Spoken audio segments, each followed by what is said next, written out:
Buenas tardes, mi nombre es Eiber Sendoya y voy a dar inicio a la presentación del segundo examen parcial de la asignatura Economía Internacional. Mi nombre es Eiber Gilmer Sendoya, estudiante de Contaduría Pública en la modalidad virtual y le presento el examen a la tutora Judy Elena Giraldo Pérez. Voy a hablar de la tasa representativa del mercado. Los datos que voy a presentar a continuación fueron bajados del Banco de la República, como lo exigió, como lo recomendó la profesora. Aquí están el gráfico estadístico de la TRM en Colombia para el periodo 2021 hasta enero 31 de 2024. Eh, Después de que se bajaron los datos, se recopilaron aquí. Aquí tenemos un valor máximo del dólar que tuvo su momento de 5.061 pesos y un mínimo de 34.020 pesos. Aquí se puede ver la tendencia del dólar donde inició, donde se mantuvo sobre los 3.000 pesos. Ya por acá tuvo una tendencia al alza. Esto tuvo mucho que ver con las elecciones presidenciales que se presentaron en el año 2022 por la incertidumbre que había en el mercado por el nuevo gobierno que iba a subir. Eso siempre genera incertidumbre en los mercados de todos los países. Posteriormente hubo un nuevo pico hacia el año anterior, octubre de 2023, por la guerra que se inició entre Hamas, el grupo terrorista Hamas, y la nación de Israel por el atentado que hubo en el mes de octubre. Entonces aquí podemos ver lo que nos indica el gráfico, cómo se ha comportado el dólar a través de estos años, de este periodo que tomamos. En los periodos de evaluación, el peso colombiano es más débil en comparación con el dólar, la devaluación de nuestra moneda, peso colombiano. Tenemos que dar más pesos por un dólar.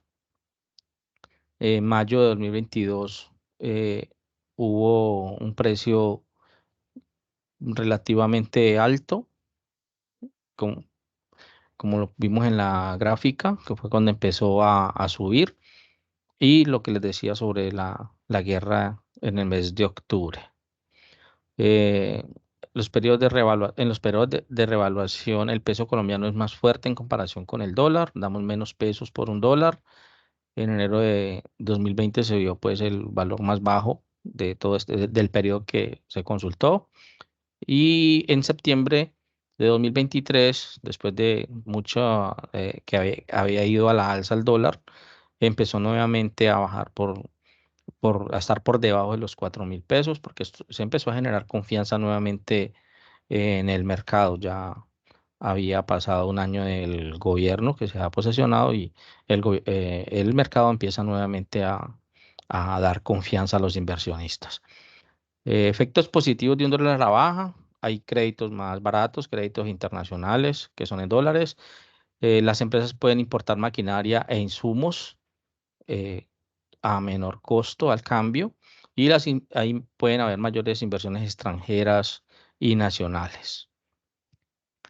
Los efectos negativos de un dólar a la baja, el ingreso de divisas al país, que es el dinero que ingresa a- al país a las familias de sus familiares que están en el extranjero.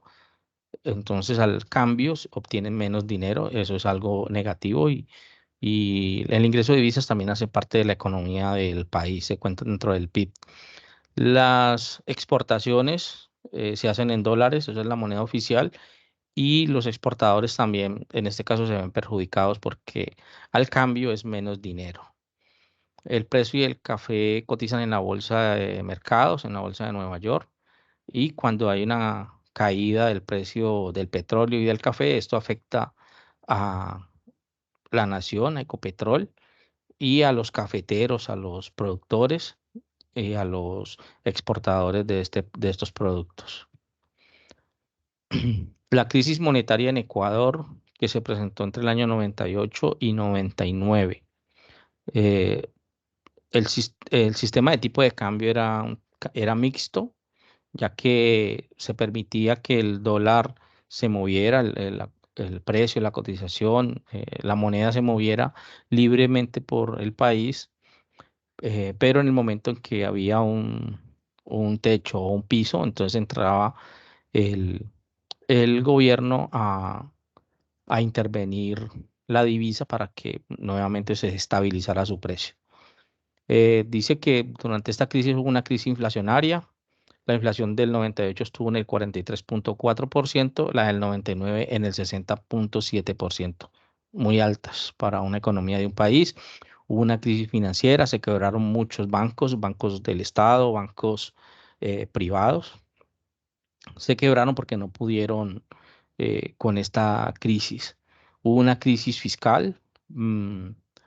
Menos ingresos, mayores gastos. Para el 98 estuvo en menos 6,76%, para el 99 en menos 5,6%. Esto también pues ocasionado por la burocracia que se presentaba en el país. Hubo una crisis de deuda soberana, es la deuda externa, se hacía difícil pagarla precisamente por eso, tuvieron que emitir dinero, el sucre ecuatoriano era la moneda del momento y en la nación decidió, el gobierno decidió emitir moneda y eso lo que hizo pues subir la inflación como ya lo podemos ver y, y el país no tuvo cómo cubrir con sus deudas. Hubo pánico bancario ya que las personas empezaron a sacar el dinero y a cambiarla por moneda extranjera para que no perdiera valor y para rescatar pues los ahorros que tenían. Esto llevó al, al cierre, como lo dije ya, de muchos bancos y el gobierno tuvo que decretar por el tiempo de un año que no se pudieran sacar los dineros, pero pues ya fue muy tarde porque ya el daño estaba hecho. El ciclo económico por expansión dice que empezó desde el año 94 porque se empezaron a tomar decisiones desde el 94 y se extendió por el 95 hasta llegar al 98. Eh, por ley bajaron las tasas de interés para que más personas pudiesen acceder a créditos. También hubo en ese entonces un fenómeno natural que fue el fenómeno del niño que perjudicó la economía, que perjudicó las empresas. Eh, Ecuador, el gobierno, no pudo obtener créditos internacionales para financiar su déficit, para tratar de salir de su problema, de su crisis monetaria. También hubo un desplome del precio del petróleo, que cayó su precio en un 75% hasta llegar a los 6,30 dólares por barril. Y eso representaba el petróleo para el país de Ecuador, representaba el 22% de los ingresos estatales.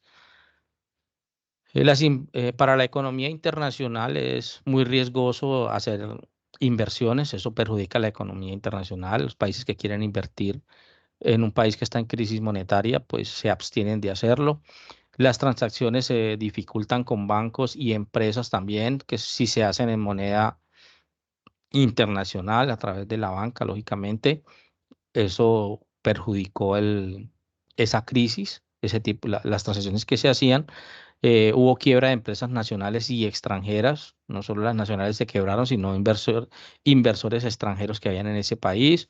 Hubo una contracción del crédito, no se podía internamente hacer créditos y externamente tampoco se podía porque no había cómo soportar la economía para respaldar los créditos. Hubo una crisis migratoria, especialmente se enfocaron en los países de Estados Unidos, Italia, Francia y España. Y esto pues es perjudicial para un país ya que se va capital humano de trabajo y se va también conocimiento para otros países.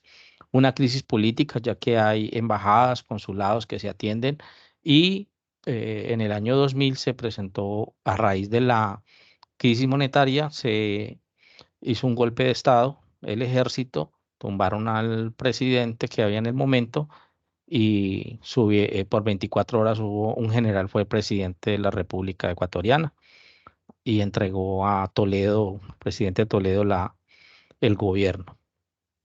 Aquí está la bibliografía donde tomé los datos, inicialmente en el módulo de Economía Internacional de la Uni Remington, que lo subió la tutora de la asignatura a la plataforma. Las imágenes fueron insertadas en el motor de búsqueda de Google y pues aquí están las otras páginas que visité para obtener información. Muchas gracias y le agradezco a la tutora por la corrección en los errores que pueda haber tenido. Hasta luego.